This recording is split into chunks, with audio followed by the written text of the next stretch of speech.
teman-temanku sekalian di seluruh Indonesia, selamat berjumpa lagi dengan saya Ikomang Arina, praktisi kesehatan masyarakat yang selalu menyajikan informasi-informasi menarik di bidang kesehatan masyarakat. Kali ini saya akan membahas salah satu fenomena penyakit atau gejala penyakit yang sangat populer yang sering sekali dibicarakan orang, yaitu tentang kelebihan asam urat.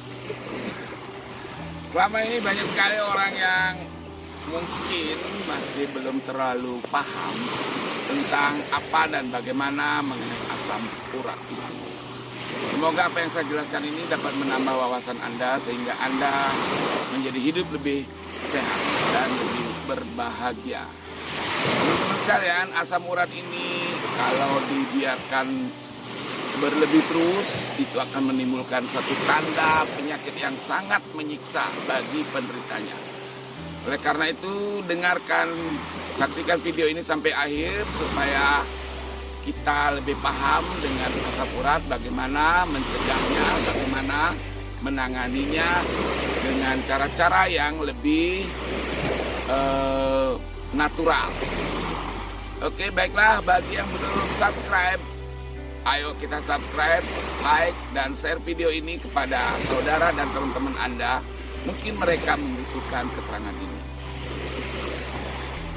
Ya, kita lanjutkan pembahasan kita mengenai asam urat.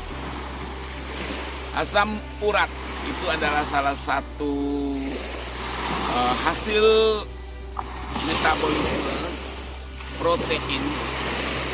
Jadi kalau kita mengkonsumsi makanan yang mengandung protein, itu salah satu sampahnya adalah yang namanya asam urat atau uric acid. Nah, asam urat ini normalnya bisa dikeluarkan dari dalam tubuh melalui salah satu yang paling besar adalah dengan pengeluaran urin atau air kencing atau air seni. Namun karena berbagai masalah yang terjadi di dalam tubuh kita, maka asam urat ini hanya menumpuk di dalam tubuh kita dan dia akan menimbulkan berbagai macam masalah kesehatan seperti bengkak pada persendian, penyempitan pembuluh darah, atau bahkan asam urat ini kalau menumpuk, dia akan sangat mempengaruhi derajat kesehatan seseorang. Baiklah teman-teman sekalian, mari kita bahas bagaimanakah faktor resiko. Jadi perilaku-perilaku apa yang menyebabkan seseorang itu cenderung kena penyakit, dalam tanda kutip penyakit yang diakibatkan oleh asam urat. Baiklah teman-temanku sekalian, saya akan membahas mengenai faktor risiko atau perilaku-perilaku kesehatan yang bisa mendukung terjadinya kelebihan asam urat. Yang pertama, karena asam urat itu ditimbulkan oleh metabolisme protein, maka seseorang yang mengkonsumsi banyak protein, maksudnya mengkonsumsi protein lebih dari kebutuhannya atau berlebihan, itu akan berpotensi menimbulkan banyak sekali asam urat. Ya. Kalau kelebihan konsumsi asam urat tidak dibarengi dengan pengeluarannya yang bagus berupa pengeluaran di air kencing, maka asam urat itu akan mudah sekali menumpuk di dalam tubuh. Oke. Berikutnya, seperti yang saya katakan tadi bahwa asam urat itu paling besar pengeluarannya melalui air kencing. Kalau kita konsumsi air kurang cukup, maksudnya begini, ada seorang yang mengkonsumsi air di bawah dari kebutuhan normal. kebutuhan air kita sebenarnya dalam sehari untuk orang dewasa antara 1.500 sampai 2.500 cc untuk orang yang tidak beraktivitas berat ya. Tapi ada orang yang beraktivitas berat menyebabkan banyaknya keluar keringat sehingga konsentrasi urinnya menjadi lebih padat. Lalu kalau itu terjadi setiap hari atau berkelanjutan terus, maka konsentrasi urin yang padat itu akan menyebabkan ginjal atau saringan ginjal itu semakin kurang efisien karena tersumbat. Nah, teman-teman sekalian, seperti dikatakan tadi bahwa asam urat dikeluarkan melalui ginjal. Apabila saringan ginjal kita tidak bagus, maka asam urat itu akan cenderung tertahan di dalam tubuh. Nah, itu dua hal yang sangat penting sekali yang perlu kita perhatikan supaya kita terhindar dari dampak kelebihan asam urat. Yang pertama, pastikan Anda mengkonsumsi protein sesuai dengan kebutuhan Anda. Yang kedua, pastikan Anda minum yang cukup sesuai juga dengan aktivitas Anda. Nah, teman-teman sekalian, ada juga berbagai penyakit yang menyebabkan metabolisme daripada asam urat itu tidak sempurna. Sehingga banyak sekali asam purin. Asam purin itu adalah bentuk daripada senyawa sebelum terjadinya asam urat. Kalau metabolismenya tidak bagus, maka tentu saja asam purin itu juga akan sangat meningkat dalam darah. Dan itu juga menimbulkan berbagai macam penyakit ya. Oke, kita bahas selanjutnya. Baiklah teman-teman sekalian, seperti saya katakan tadi ada beberapa penyakit yang berefek atau memberikan efek pada penumpukan asam urat dalam tubuh ya. Misalnya penyakit yang mengganggu ginjal ya. Ginjal itu kan merupakan organ yang mengeluarkan kelebihan sampah metabolisme. Kalau ginjalnya tidak bagus, maka fungsi ginjal itu juga akan menurun. Fungsi pengeluaran sampah-sampah itu juga akan berkurang. Nah, kalau teman-teman yang menderita atau seseorang yang menderita tekanan darah tinggi, itu cenderung mengurangi fungsi ginjal ya. Terus teman-teman atau beberapa orang yang menderita kencing manis ya. Yang kencing manis itu juga berefek pada kerusakan pada ginjal sehingga mudah sekali terjadi peningkatan asam urat. Terus kalau ada juga teman-teman yang mengalami gangguan metabolisme. Gangguan metabolisme itu misalnya terjadi yang namanya kelebihan hormon tiroksin atau hipertiroid gondok. Nah, itu juga mengganggu proses metabolisme asam urat. Teman-teman sekalian, tapi yang paling penting itu adalah bagi kita yang masih sehat, kalau Anda tidak mau terkena penyakit kelebihan asam urat, dua hal ya. Cek konsumsi protein Anda, jangan sampai berlebihan. Kemudian cek juga Anda punya kebutuhan air minum. Kalau Anda seorang yang beraktivitas tinggi, Anda harus meminum air yang bagus sesuai dengan aktivitas Anda ya. Kalau seorang petani, seorang pekerja berat, itu tentu saja minum air 2 kali lipat dari kebutuhan normal ya. Oke, sekarang kita akan bahas tanda-tanda awal daripada kelebihan asam urat. Ya, teman-teman sekalian, mari sekarang kita bahas gejala dan tanda awal daripada kelebihan asam urat. Jangan sampai Anda sudah kelebihan asam urat, barulah Anda Enggak, gitu dah. Karena kalau sudah kelebihan asam urat dalam konsentrasi yang tinggi, itu akan berdampak pada organ-organ penting ya. Oke, mari kita bahas.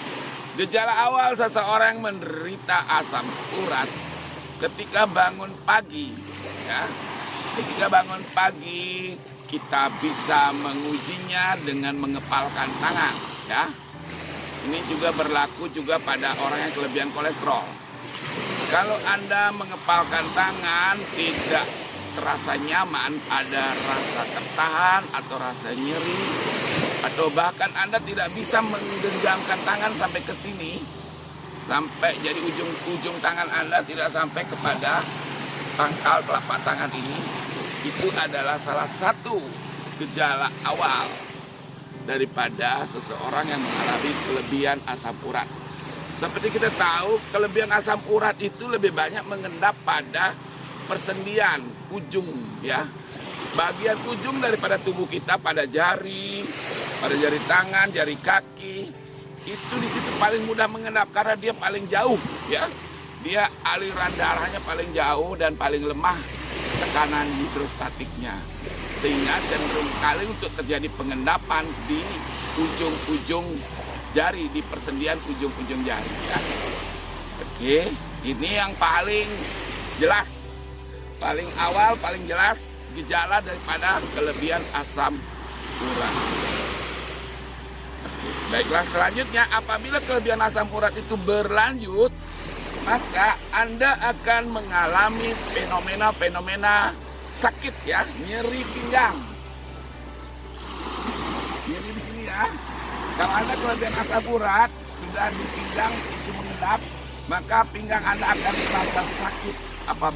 Apalagi kalau bangun pagi, atau Anda tidak akan bisa menggerakkan pinggang dengan baik ya. Itu nanti akan kita bisa cek bagaimana kesehatan pinggang Anda. Oke, teman-teman sekalian, untuk memastikan apakah Anda kelebihan asam urat, Anda bisa mengetes darah Anda di laboratorium ya. Nilai normal daripada asam urat untuk tes darah itu adalah di bawah angka 7. Di bawah angka 7 ya. Semakin tinggi dari angka 7 itu mungkin 8, 9, 10, 11, 12, itu akan sangat berpengaruh pada fungsi ginjal. Kalau Anda punya asam urat bercokol pada angka di atas 10 sampai 12, dipastikan ginjal Anda akan terancam mengalami yang namanya gagal ginjal.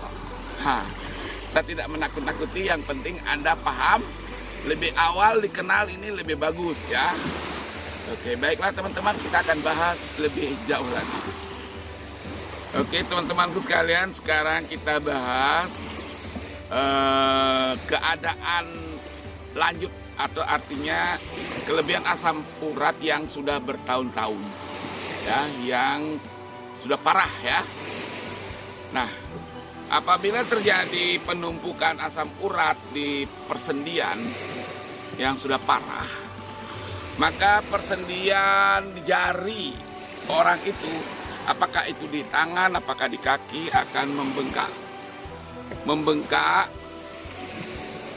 seperti ada tumor, bisa 1 atau 2 atau bahkan lebih dari 3 jari ya. Nah, itu dikenal dengan yang namanya gout ya, atau bahasa Indonesianya pirai. Nah, itu artinya asam urat itu sudah begitu menumpuk sehingga merusak persendian. Nah, itu sudah akan menyebabkan terganggunya fungsi persendian daripada tangan itu. Biasanya itu sudah lumayan berat untuk ditangani. Nah, seperti saya bilang tadi, lebih baik kita menangani gejala awal daripada sudah berat ya.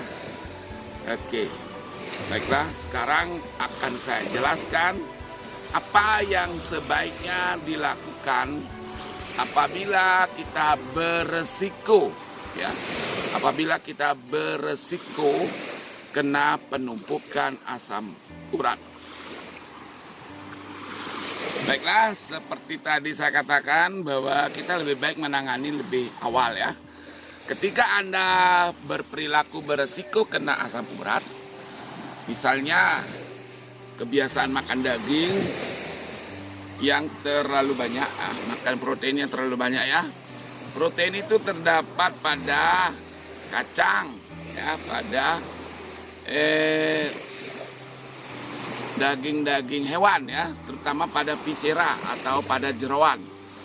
Terus ada pada siput. Siput itu pada kepiting, pada udang, pada siput, ya, kerang.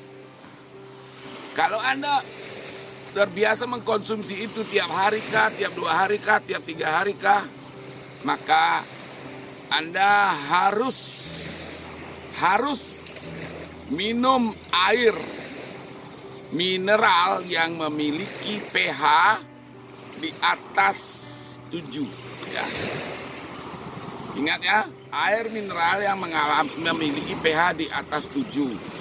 Ada beberapa merek air mineral yang dijual yang pH-nya 8, 8,5 dan sebagainya. Dalam jumlah yang sesuai dengan kebutuhan ya. Tentu saja kalau kita banyak mengkonsumsi protein, kita harus melipat gandakan minumnya kita supaya asam urat itu lebih mudah untuk dikeluarkan melalui urin atau ginjal. Oke, berikutnya, apabila Anda memiliki kecenderungan yang seperti tadi, lebih parah lagi, tiap hari mengkonsumsi daging, tiap hari mengkonsumsi ikan dan sebagainya, kita juga harus memperhatikan bahwa ginjal itu bekerja sangat berat ya, sehingga kita perlu merawat ginjal itu. Salah satu cara untuk merawat ginjal adalah dengan konsumsi air yang cukup ya. Tapi kalau bagi orang-orang tertentu tidak suka minum banyak,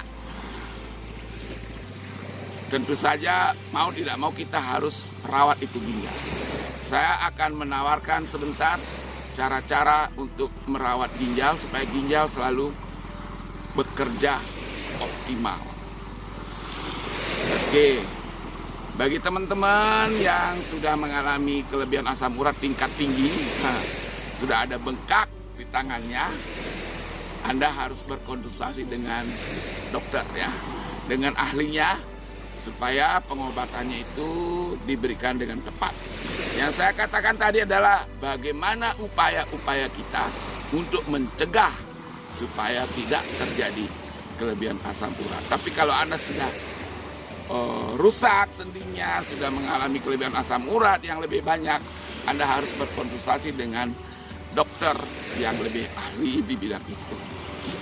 Oke, selanjutnya akan saya jelaskan apa yang bisa kita lakukan untuk merawat ginjal kita. Wah, ini semakin lama semakin menakutkan aja. Tapi teman-teman sekalian, kalau Anda peduli dengan kesehatan Anda pasti akan perhatikan ini ya. Oke, baik. Untuk merawat ginjal, ada salah satu teknik akupressure yang bisa memastikan ginjal Anda berfungsi dengan bagus. Perhatikanlah. Saya sudah sering menjelaskan bahwa ginjal itu direfleksikan di telapak tangan atau di telapak kaki. Ya, saya tidak kasih lihat telapak kaki. Anda kalau mau cari tahu titik yang di telapak kaki, silakan buka di YouTube pada unggahan-unggahan saya sebelumnya. Oke, ini ginjal, titik ginjal ada di sini. Ya. Oke. Nah, kalau akupressure untuk merawat ginjal, pastikan Anda memijat ini dalam sehari 2 kali, pagi dan sore. 1 kali pijatan itu kira-kira 30 sampai 60 kali. Kalau Anda merasakan sakit di sini, atau nyeri, atau terasa panas, maka itu artinya fungsi ginjal Anda mulai menurun. Oke, baik juga di telapak tangan kanan ya, karena ginjal ada dua. Ini yang di kanan ya. Ini sangat mudah sekali ya teman-teman sekalian. Kalau Anda lakukan ini tiap hari, saya pastikan ginjal Anda akan selalu fit. Oke. Baik. Minuman apa yang bagus untuk merawat ginjal? Oke. Saya sarankan untuk mengkonsumsi minuman-minuman yang secara pH memiliki pH yang relatif tinggi ya. Alkali. Contohnya adalah jus nenas, air nenas, atau Anda konsumsi nenas langsung setiap hari ya. Kalau bisa setiap hari itu lebih bagus, karena jus nenas itu memiliki pH yang sangat bagus, alkali. Itu akan mudah melarutkan kotoran-kotoran yang lengket pada ginjal. Akan tetapi kalau Anda sudah gagal ginjal, Anda tidak boleh makan buah-buahan, karena di dalam buah itu terkandung banyak kalium ya. Itu akan memperparah fungsi ginjal kalau Anda mengkonsumsi banyak buah-buahan. Kalau Anda belum kena sakit gagal ginjal, Anda punya ginjal belum bermasalah, maka akan bagus sekali mengkonsumsi jus. Salah satu jus itu adalah nenas. Ada juga jus yang lainnya seperti jus apel. Ada juga jus yang lainnya seperti jus lemon nipis. Nah, lemon nipis yang paling gampang didapatkan di pasaran banyak ya. Itu pakai bumbu, pakai sambal, pakai itu lemon nipis itu memiliki kadar alkali yang sangat tinggi. Pagi-pagi Anda baru bangun, Anda boleh konsumsi jus nenas atau jus apel atau jus jeruk nipis. Memang rasanya asam, tetapi di dalam tubuh dia akan bereaksi alkali sehingga memudahkan pengeluaran endapan-endapan asam di dalam tubuh. Oke teman-teman sekalian, bagaimana kalau Anda sudah mengalami masalah dengan ginjal Anda? Nah itu yang penting. Untuk teman-teman yang sudah mengalami masalah dengan ginjal, Anda harus berkonsultasi dengan dokter Anda, apa yang boleh dikonsumsi, apa yang tidak boleh. Saya hanya menyarankan kepada teman-teman yang belum mengalami masalah ginjal, mencegah lebih baik daripada mengobati. Baiklah teman-teman sekalian, demikian dulu pembahasan kita tentang kelebihan asam urat. Semoga pembahasan ini memberikan wawasan kesehatan buat Anda sehingga Anda semua, kita semua hidup lebih sehat dan lebih bermanfaat. Apabila Anda suka dengan video ini, mari kita like, kita bagikan kepada keluarga serta teman-teman Anda. Bagi yang belum subscribe, ayo kita subscribe supaya video ini bisa menjangkau lebih banyak teman-teman di seluruh Indonesia. Baiklah teman-teman sekalian, mungkin saja saya pastikan ada kekurangan, ada sesuatu yang tidak pas menurut pendapat Anda. Mari kita komunikasikan dalam komentar yang baik. Nah, kita akan membahasnya lebih lanjut dalam komentar. Terima kasih atas perhatian Anda. Wassalam.